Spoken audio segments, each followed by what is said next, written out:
जय जगन्नाथ सांग मैंने आशा कर सकाल सकाल आसिक चाह बसईदी पुओ क्षीर बसईदी छात को आसली सार्ट पैंट सुखईदी कारण पाग टे कोहला था छात पवन में सुखीज पुणी बड़े आसली चाह बसईदी जो देखिए बसली कल उतुर जा बसी जापर गली स्वामी गले ऑफिस छुआ मैंने अनेक ठिया टाटा बाय बाय करने सी पलैले ऑफिस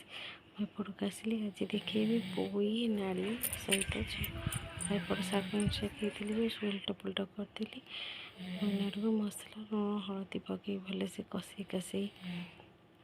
देलापर टे पानी देदेवी एकला पानी सारा फुटी सारापर चूना माछ टे पकईदेली टे घाटी देली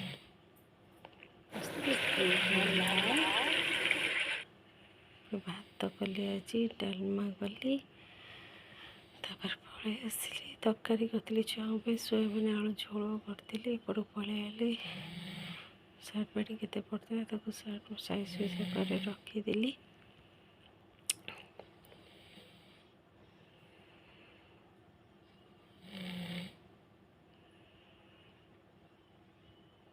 सब गरम देह हाथ टे पोछि पोछि देते एपटक आसिक आरी आराध्या बाबू आराध्या सकाल जहाँ कहीदे जाइली मो पो बसिक रिमोट खिंचुची एसी रिमोट जो गेल करदेली यही तो आम जीवन गैस फैस पोछि परिष्कार करदे रहुଛି। जय जगन्नाथ।